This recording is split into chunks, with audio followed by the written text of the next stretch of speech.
प्रणाम श्रोताओं, आप सभी का मेरे चैनल भक्ति कथा सागर में बहुत बहुत स्वागत है। श्रोताओं, माँ दुर्गा के ब्रह्मचारिणी रूप की पूजा नवदुर्गा के दूसरे दिन की जाती है। इस वीडियो में आप जानेंगे माँ ब्रह्मचारिणी की संपूर्ण पूजा विधि, आज के दिन रहने वाले शुभ मुहूर्तों के बारे में और साथ ही जानेंगे कि माता को विशेष भोग क्या लगाया जाता है। 20 मार्च शुक्रवार को चैत्र मास शुक्ल पक्ष की प्रतिपदा तिथि सुबह 4:52 तक रहेगी। इसके बाद में द्वितीय तिथि प्रारंभ हो जाएगी। द्वितीय तिथि आज सुबह 4:53 से लेकर कल 21 मार्च शनिवार को सुबह 2:31 तक रहेगी। द्वितीय तिथि का ब्रह्म मुहूर्त रहेगा सुबह 4:57 से 5:45 तक। सूर्योदय होगा सुबह 6:34 पर। सूर्यास्त होगा शाम 6:34 पर। इस दिन पूजा का प्रातःकाल मुहूर्त रहेगा 5:14 से लेकर 6:25 तक। शाम की पूजा आप शाम को 6:30 से 7:43 के बीच कर सकते हैं। राहु काल रहेगा सुबह 10:30 से दोपहर 12 बजे तक। माँ ब्रह्मचारिणी को ज्ञान और तप की देवी कहा जाता है। अगर माँ के स्वरूप की बात करें तो माँ ब्रह्मचारिणी सफेद साड़ी धारण करती हैं और उनके दाएं हाथ में माला और बाएं हाथ में कमंडल है। मान्यता है कि माँ ब्रह्मचारिणी की पूजा करने से व्यक्ति को आदि व्याधि रोगों से मुक्ति मिलती है। माँ के इस स्वरूप की पूजा करने से भगवान शिव भी बहुत प्रसन्न होते हैं और आलस, अहंकार, लोभ, असत्य, स्वार्थ और ईर्ष्या जैसे दुष्ट प्रवृत्तियां दूर रहती हैं। माँ ब्रह्मचारिणी की पूजा करने के लिए सूर्योदय से पहले उठकर स्नान आदि करके साफ स्वच्छ वस्त्र धारण करें। फिर पूजा स्थल पर गंगा जल का छिड़काव करें। घी का या तेल के तिल का दीपक जलाएं और माँ ब्रह्मचारिणी का ध्यान करें। इसके बाद माँ ब्रह्मचारिणी की पूजा या व्रत रखने का संकल्प लें और माँ का तिलक करें। पुष्प अक्षत अर्पित करें। इस दिन माँ ब्रह्मचारिणी को बेलपत्र अर्पित करने से भी मन की मुरादें पूरी होती हैं और इस दिन पूजा करते समय माँ ब्रह्मचारिणी के मंत्रों का जाप करना चाहिए। श्री दुर्गा सप्तशती के दूसरे दिन पढ़े जाने वाले अध्यायों का पाठ करें। दूसरे दिन दुर्गा सप्तमी का अध्याय 2 और 3 पढ़ा जाता है। माँ ब्रह्मचारिणी का प्रिय रंग सफेद और पीला है, तो इन्हीं रंगों के वस्त्र धारण करके माँ की पूजा करने का प्रयास करें और भोग में माँ को दूध से बनी मिठाई, खीर या पंचामृत का भोग लगा सकते हैं। खीर में आप मखाने का या लौकी की खीर का भोग भी लगा सकते हैं। आज के दिन दान में हल्दी या फिर शक्कर का दान करना शुभ माना जाता है। सुबह की पूजा करने के बाद कपूर जलाकर आरती करें, फिर होम करें। होम करने के लिए आप गाय के गोबर के उबले को तोड़कर उसे अच्छे से जला लें। उसमें कपूर डालकर फिर हवन सामग्री डालें। आप हवन सामग्री को 5, 7, 9 या 11 बार डालकर हवन कर सकते हैं, जिसमें लौंग का एक जोड़ा डालें, लोबान गूंगर हो या उसे भी डालें और इसके बाद जल का छींटा देकर होम को प्रणाम करें और माँ को अपने जो भी भोग लगाया है उसका थोड़ा सा हिस्सा भी अग्नि में डालना चाहिए। पूजा करने के बाद गौ माता के लिए भोग का एक हिस्सा निकाल कर रखें। बाकी भोग को प्रसाद के रूप में परिवार के सभी सदस्यों में बांट देना चाहिए। नवरात्रि के दिनों में अगर आपकी इच्छा है तो आप व्रत रख सकते हैं। अगर आप व्रत नहीं रखना चाहते 9 दिन, तो आप पहले दिन और अष्टमी या नवमी के दिन भी व्रत रख सकते हैं। अगर वह भी नहीं रखना चाहते हैं तो एक बार फिर से धूप दीप जलाकर आरती करके शाम की पूजा करनी चाहिए और हर दिन पूजा करने के बाद सच्चे मन से क्षमा प्रार्थना करनी चाहिए। पूजा पाठ में हुई गलती के लिए, व्रत रखने से हुई गलती के लिए दोष नहीं लगता है। बताओ, आइए अब सुनते हैं माता ब्रह्मचारिणी की कथा। बहुत समय पहले की बात है। भारतवर्ष की पवित्र वसुंधरा पर, जहाँ हर कण में देवत्व का वास है, एक ऐसा भक्त रहता था जिसका नाम था देवव्रत। देवव्रत एक साधारण मनुष्य, पर उसका हृदय असामान्य श्रद्धा और भक्ति से भरा हुआ था। वह माँ ब्रह्मचारिणी का अनन्य उपासक था। नित्य प्रातःकाल उठकर कल कल करती नदी के शीतल जल में स्नान कर वह अपनी कुटिया के पास बने छोटे से मंदिर में माँ की प्रतिमा के सामने बैठ जाता। उसकी पूजा में कोई आडंबर नहीं था, कोई दिखावा नहीं था, बस था तो एक निश्चल प्रेम और अगाध विश्वास जो उसके रोम रोम में समाया हुआ था। नवरात्रि का पावन पर्व उसके लिए वर्ष का सबसे महत्वपूर्ण समय होता था। इन 9 दिनों में उसकी तपस्या और भी गहरी हो जाती थी। पहले दिन से ही वह कठोर व्रत आरंभ कर देता और दूसरे दिन जब माँ ब्रह्मचारिणी की विशेष पूजा होती तो उसकी आंखों में एक अद्भुत चमक होती। वह घंटों माता के रूप को निहारता रहता, मानो स्वयं माँ उसकी आत्मा में उतरकर उसे अपने दिव्य तेज से भर रही हो। उसका जीवन शांत, सरस और संतोषपूर्ण था। उसकी पत्नी राधा और 2 छोटे बच्चे रिया और छवि उसके जीवन की सुखद बगिया के फूल थे। वह एक छोटा किसान था जो अपनी मेहनत और ईमानदारी से परिवार का पालन पोषण करता था। गांव में उसकी ख्याति एक सज्जन और धर्मात्मा पुरुष के रूप में थी। सब उसे प्रेम करते थे और उसका सम्मान करते थे, मगर होने को कुछ और ही मंजूर था। जीवन की सरस धारा कब भीषण भंवर में बदल जाए कोई नहीं जानता। देवव्रत के जीवन में भी एक दिन अचानक बड़े संकटों का पहाड़ टूट पड़ा। यह सब इतना अप्रत्याशित था, इतना निर्मम कि साधारण मनुष्य का हृदय शायद फट जाए। पहला वज्रपात तब हुआ जब उसके खेतों में लगातार 3 वर्षों तक भयंकर सूखा पड़ा। फसलें सूख गईं, धरती फट गई और कुएं तालाब खाली हो गए। जीविका का एकमात्र साधन छिन गया। भूख और गरीबी ने घर के दरवाजे पर दस्तक दी। देवव्रत ने हिम्मत नहीं हारी। उसने अपनी सारी जमा पूंजी लगा दी, कर्ज लिया, मगर प्रकृति का प्रकोप थमा नहीं। माँ, यह कैसी परीक्षा है। वह अक्सर माँ की प्रतिमा के सामने बैठकर बुदबुदाता रहता था। उसकी आंखों में पानी भर आता, पर वह उसे बहने नहीं देता था। यह सोचकर कि माँ मेरा रोना पसंद नहीं करेंगी। अभी इस विपदा से उभरने का रास्ता ढूंढ ही रहा था कि एक दिन एक भयावह महामारी ने उसके गांव को अपनी चपेट में ले लिया। वह महामारी इतनी क्रूर थी कि किसी को संभलने का मौका नहीं दिया। गांव के गांव खाली हो गए और इसी महामारी की चपेट में आ गए। देवव्रत का परिवार भी इस महामारी की चपेट में आ गया। उसका हृदय फट रहा था। एक एक करके उसके अपने जीवन के सभी आधारों को अपनी आंखों के सामने तिल तिल कर मरते देखा। राधा, उसकी जीवन संगनी, जिसने हर सुख दुख में उसका साथ दिया, वह भी चली गई और उसके बच्चे भी, जो खिलखिलाते मासूम शैतानियां करते, इस बीमारी की चपेट में आकर चल बसे।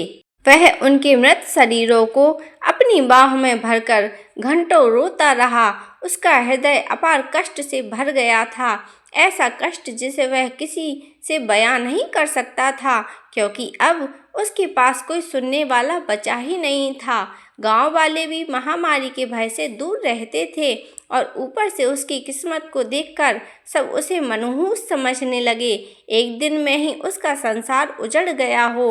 उसका घर जो प्रेम से कभी भरा रहता था, खुशियों से भरा रहता था, अब एक दर्दनाक सन्नाटे का अखाड़ा बन गया।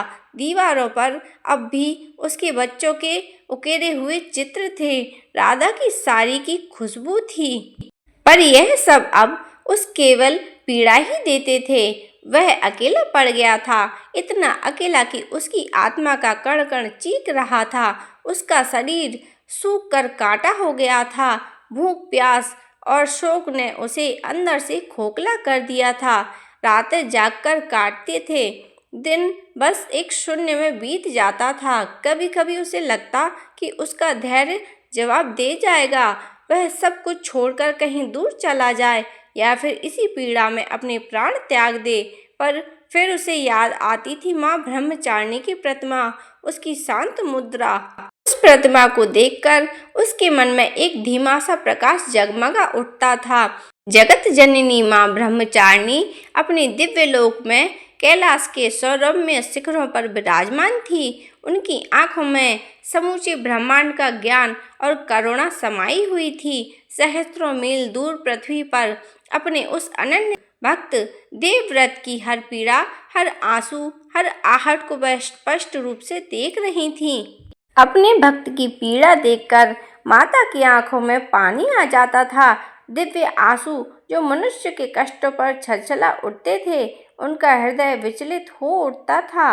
एक माँ का हृदय कैसे अपने बच्चों को इस अग्नि परीक्षा से गुजरते देख शांत रह सकता है, मगर माँ ब्रह्मचारिणी विधि के बंधन में बंधी हुई थी। यह ब्रह्मांड का अटल नियम था। तपस्या, त्याग और श्रद्धा की अग्नि में तप कर ही आत्मा शुद्ध और बलवान बनती है। यह जानती थी कि देवव्रत की यह परीक्षा उसे टूटने के लिए नहीं, बल्कि उसे अधिक दृढ़ बनाने के लिए है। उसके मुख पर एक कठोरता थी, एक अलौकिक दृढ़ता जो उसके ब्रह्मचारिणी स्वरूप का अभिन्न अंग थी। उसका दिल कठोर हो चुका था।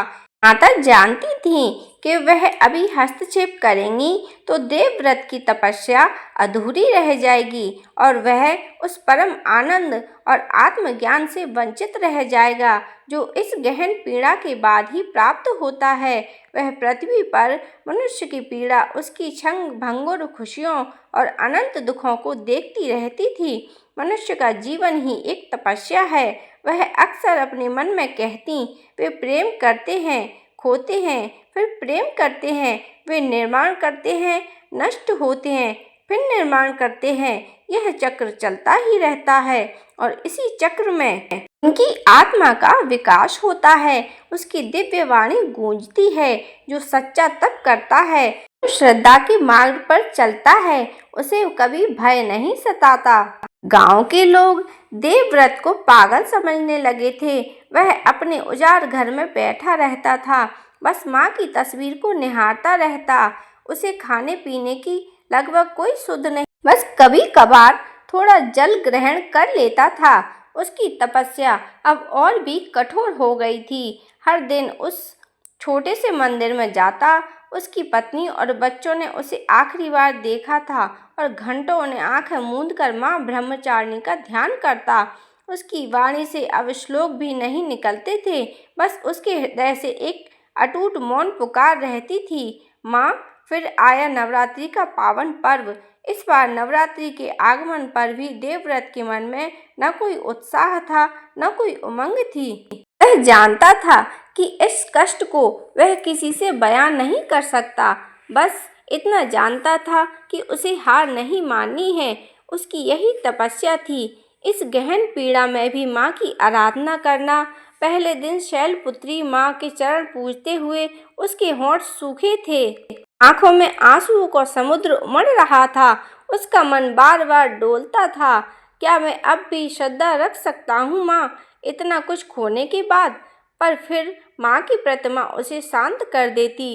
दूसरे दिन जब माँ ब्रह्मचारिणी की विशेष पूजा हुई, देवव्रत ने अपने आप को पूरी तरह से माँ के चरणों में समर्पित कर दिया। वह अपने जीवन के उन मीठे दिनों को याद करता जब वह बड़े उत्साह से माँ ब्रह्मचारिणी का व्रत रखता था। आज उसके पास न पत्नी थी और न बच्चे और न ही धन, न अन्न, बस था तो उसका टूटा हुआ हृदय और माँ के प्रति अटूट विश्वास। वह देर रात तक मंदिर में बैठा रहा, आंखों में आंसू लिए, पर वाणी में माँ का नाम। उसने अपने आप से कहा, माँ, आपने मुझे सब कुछ दिया था और अब आपने सब कुछ ले लिया, पर एक चीज जो आप कभी नहीं ले सकती, वह है आप पर मेरा विश्वास। यह मेरा तप है, मेरी प्रतिज्ञा है कि जब तक सांस है मैं आपका नाम जपता रहूंगा। दिन बीतते गए। नवरात्रि का तीसरा, चौथा, पांचवा, हर दिन व्रत करने से उसका शरीर सूखता जा रहा था, पर उसकी आत्मा और भी अधिक दृढ़ होती जा रही थी। वह अपनी हर पीड़ा को, अपने हर आंसू को, अपनी हर सांस को माँ के चरणों में अर्पित करता जा रहा था। गांव के कुछ दयालु लोगों ने उसे भोजन देने का प्रयास किया, पर उसने विनम्रता से मना कर दिया। उसका व्रत अब केवल अन्न जल त्याग का नहीं था, बल्कि वह सांसारिक मोह से मुक्ति का था। उसकी तपस्या अब आंतरिक थी, उसकी आत्मा की शुद्धि की तपस्या। देखकर माँ ब्रह्मचारिणी अपने दिव्य लोक से मुस्कुरा उठी। उसकी आंखों से अब आंसू नहीं बह रहे थे, बल्कि एक दिव्य प्रकाश फूट रहा था। मनुष्य का हृदय कितना अद्भुत होता है, उन्होंने सोचा। वह इतनी पीड़ा सह सकता है और फिर भी प्रेम और श्रद्धा नहीं छोड़ता। उनकी कठोरता अब पिघलने लगी थी, क्योंकि देवव्रत ने अपनी परीक्षा पूरी कर ली थी। उसने साबित कर दिया था कि श्रद्धा अटल है, उसकी तपस्या अविचल है। अंततः नवरात्रि का अंतिम दिन आ गया, नवमी का पावन दिन। देवव्रत, जो अब एक अस्थि पंजर मात्र रह गया था, मंदिर में बैठा था। उसकी आंखें बंद थीं, होंठ धीरे धीरे जय मां ब्रह्मचारिणी का जाप कर रहे थे। उसका शरीर भूख और कमजोरी से कांप रहा था, पर उसके मन में एक अद्भुत शांति थी, एक विजय का भाव था। उसे लग रहा था मानो आज उसकी तपस्या पूरी होने वाली है। और तभी एक अलौकिक प्रकाश से समूचा मंदिर जगमगा उठा। वह प्रकाश इतना तीव्र था कि देवव्रत की आंखें खोलने में भी डर लग रहा था, पर उसके कानों में एक दिव्य मधुर और ममतामयी वाणी गूंज रही थी। उठो मेरे पुत्र देवव्रत, अपनी आंखें खोलो। देवव्रत ने धीरे धीरे अपनी आंखें खोलीं। सामने जहां मां ब्रह्मचारिणी की मिट्टी की प्रतिमा थी, वहीं एक तेजस्वी दिव्य स्वरूपिणी देवी खड़ी थी। उसके मुख पर अनंत करुणा थी, आंखों में ब्रह्मांड का प्रेम और शक्ति समाई थी। उसके श्वेत वस्त्रों में एक अद्भुत आभा निकल रही थी और उसके हाथ में कमंडल और माला जाप कर रही थी। वह स्वयं मां ब्रह्मचारिणी थी। मां का यह अलौकिक स्वरूप देखकर देवव्रत अपने घुटनों के बल गिर पड़ा। उसके होंठ कुछ भी नहीं कह पा रहे थे, बस उसकी आंखों में गंगा जमुना बह रही थी। माँ, मेरी माँ, बस वह इतना ही कह पाया। माँ ब्रह्मचारिणी ने अपने दिव्य हाथों से देवव्रत को उठाया। उसके स्पर्श मात्र से देवव्रत का सारा कष्ट, सारी शारीरिक दुर्बलता मिट गई। उसके शरीर में एक नई ऊर्जा का संचार हुआ। उसके हृदय में एक अद्भुत शांति भर गई। माँ ने उसे प्रेम से देखा और कहा, मेरे पुत्र, तुमने अपनी तपस्या पूरी की है। मैंने तुम्हारी हर पीड़ा को देखा है, तुम्हारे हर आंसू को महसूस किया है। मेरा हृदय भी तुम्हारे कष्टों से विचलित हो जाता है, पर मैं विधि के विधान में बंधी हुई थी, इसी कारण मैं हस्तक्षेप नहीं कर सकती थी। यह तुम्हारी अग्नि परीक्षा थी और तुम उसमें खरे उतरे। माँ की वाणी में अनंत ममता थी, जो देवव्रत के हृदय को ठंडक दे रही थी। वह बोला, माँ, मैंने तो कभी सोचा भी नहीं था कि आप मुझे दर्शन देंगी। मैं तो बस आपका नाम जपता रहा, क्योंकि आपके सिवा मेरा कोई नहीं था। माँ ब्रह्मचारिणी ने मधुर मुस्कान बिखेरी और कहा, तुमने सोचा कि तुम्हारे पास कोई नहीं था। मूर्ख बालक, जिसने मुझे अपने हृदय में बसाया है, उसके पास भला कोई कैसे नहीं हो सकता। मैं सदैव तुम्हारे साथ थी, तुम्हारे हर कदम पर, तुम्हारे हर आंसू में। मैंने तुम्हें कभी अकेला नहीं छोड़ा। यह जो कष्ट तुमने सहा है, यह तुम्हारी आत्मा को शुद्ध करने के लिए था, तुम्हें संसार के मोह से ऊपर उठाने के लिए था। यह तुम्हारी तपस्या का ही परिणाम है कि आज तुम इस परम सत्य का अनुभव कर पा रहे हो। फिर माँ ने एक गहरी सांस ली और उसकी वाणी में एक शाश्वत सत्य गूंज रहा था, जो केवल देवव्रत के लिए ही नहीं, बल्कि समस्त मानव जाति के लिए एक संदेश था। उनकी आंखों से एक दिव्य तेज फूट रहा था। सुनो मेरे पुत्र, और इस बात को अपने हृदय में अंकित कर लो। जो सच्चे मन से तप करेगा, जो भी सच्ची श्रद्धा से अपने आराध्य का सुमिरन करेगा, उसे कभी हार का सामना नहीं करना पड़ेगा। माँ ने देवव्रत के सिर पर हाथ रखा। संसार में कष्ट आएंगे, विपदा आएगी। मनुष्य का जीवन ही चुनौतियों का संगम है, परंतु जो इन चुनौतियों से घबराकर अपना विश्वास छोड़ देता है, वह हार जाता है। और जो अपनी श्रद्धा को अडिग रखता है, जो हर पीड़ा को तपस्या समझकर सहज स्वीकार करता है, वह अंततः विजय होता है। इतना कहकर माँ ब्रह्मचारिणी आलोप हो गईं और गांव के समस्त संकट दूर हो गए। बोलो माँ ब्रह्मचारिणी की जय।